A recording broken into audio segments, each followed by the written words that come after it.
तिथे दिसेल तो मोरीगड आहे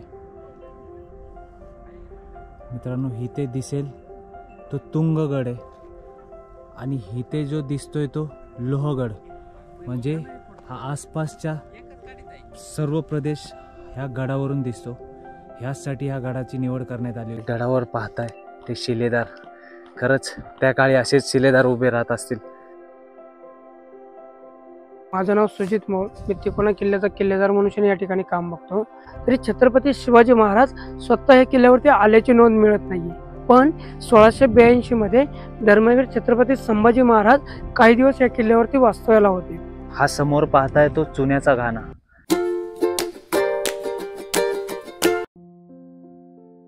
मित्रांनो समोर दिसतोय तो तिकोना आणि हे गाव जे आहे बेस लोकेशन जे आहे ते तिकोना गावच आहे. ह्या तिकोना गावात पेन पार्क आहे, पाहू शकता तुम्ही. सकाळी आम्ही घनगड केला, आता जवळजवळ 12-12:30 झालेत.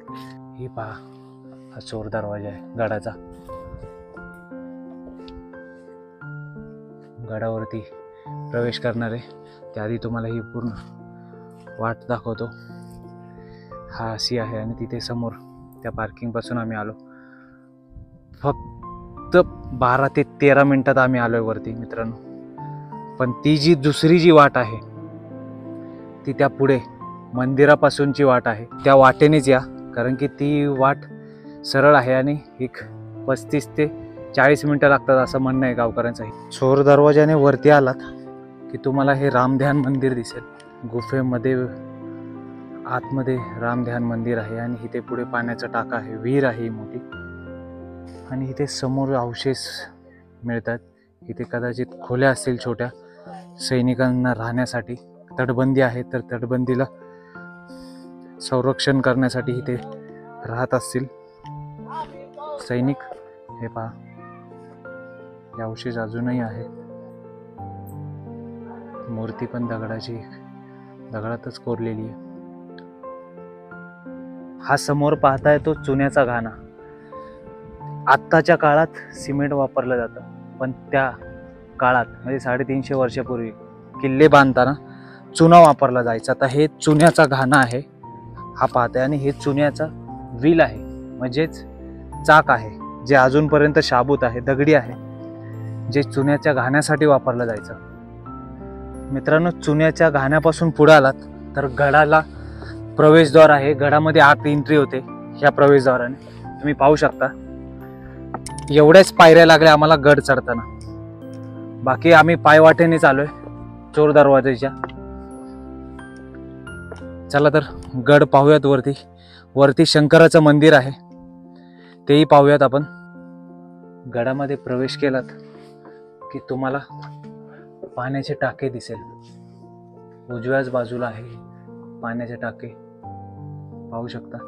आणि समोर छोटेसे सैनिकांना राहण्यासाठी आहे तिथे.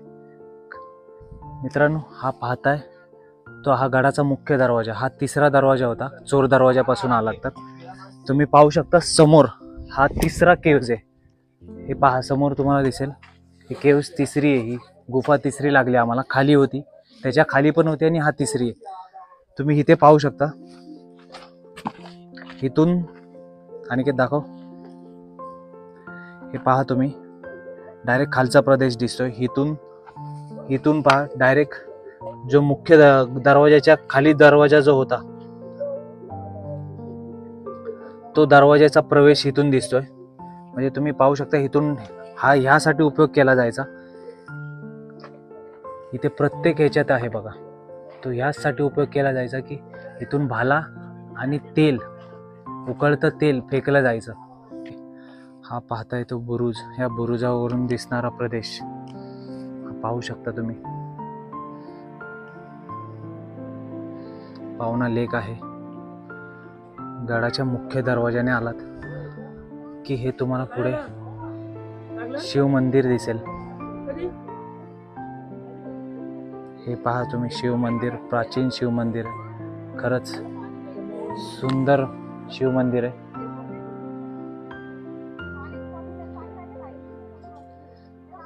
गडावर पाहताय ते शिलेदार खरंच त्या काळी असेच शिलेदार उभे राहत असतील.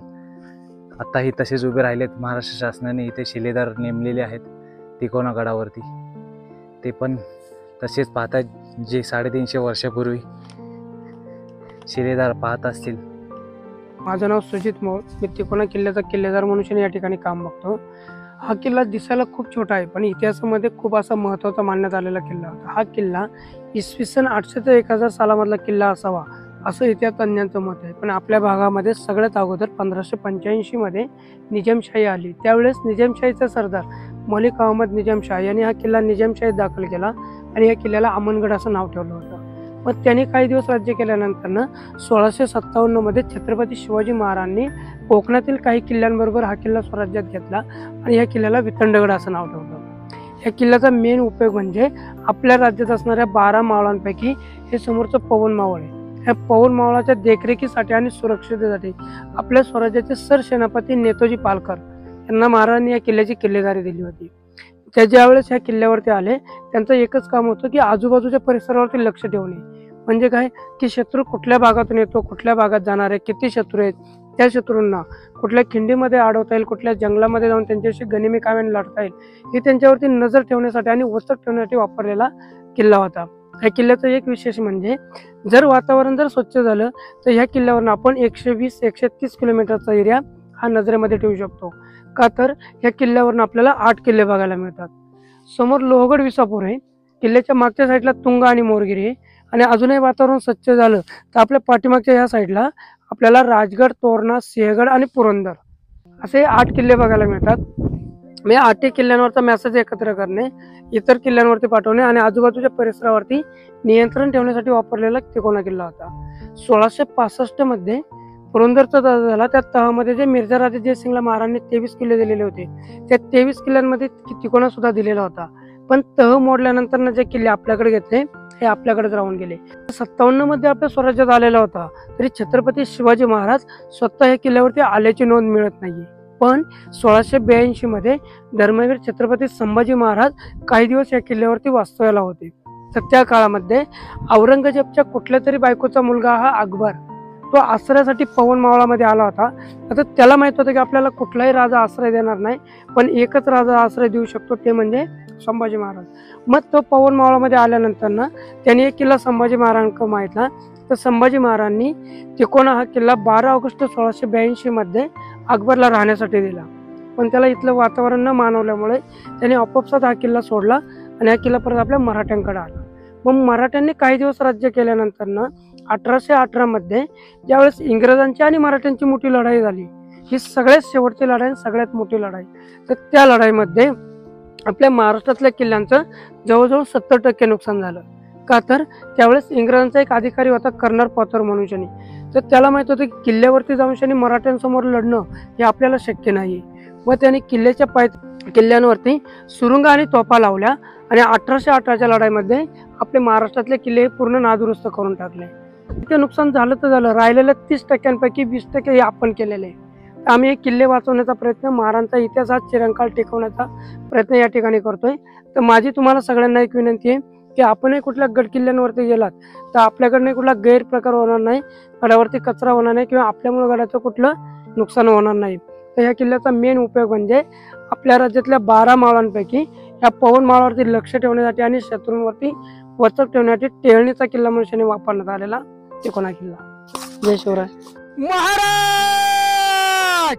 गणपती भूपती प्रजापती सुवर्णरत्न श्रीपती अष्टवदान जागृत अष्टप्रधान वेष्टित न्याय अलंकार मंडित शस्त्रास्त्र शास्त्र पारंगत राजनीती धुरंधर प्रौढ प्रताप पुरंदर क्षत्रिय कुलवतांश सिंहासनाधीश्वर राजाधिराज श्री शिवछत्रपती शिवाजी महाराज की धर्मवीर छत्रपती संभाजी महाराज की मित्रांनो, मला हे गडावरती शिवप्रेमी भेटले.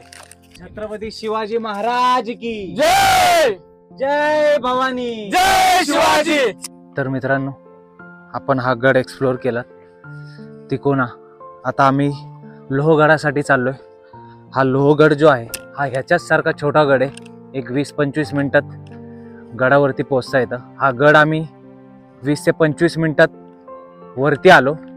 चोर दरवाजाने इथे वरती आलो आणि इथून हा गड एक्सप्लोर केला एक 10-15 मिनिटात. कारण की गडावरती पाहण्यासारखं म्हणाल तर टाके, गुफा आहेत आणि त्यासोबतच शंकराचं मंदिर आहे, पुरातन मंदिर आहे. तर तुम्ही ह्या गडावरती नक्की विजिट करा. पावसाळ्यात हा गड खरंच सुंदर असेल, कारण की आसपासचा प्रदेश जो आहे, पावना लेकचा व्ह्यू वगैरे हा पाहायला मिळेल तुम्हाला नक्कीच. तर मित्रांनो, चला आपण भेटूयात लोहगडावरती.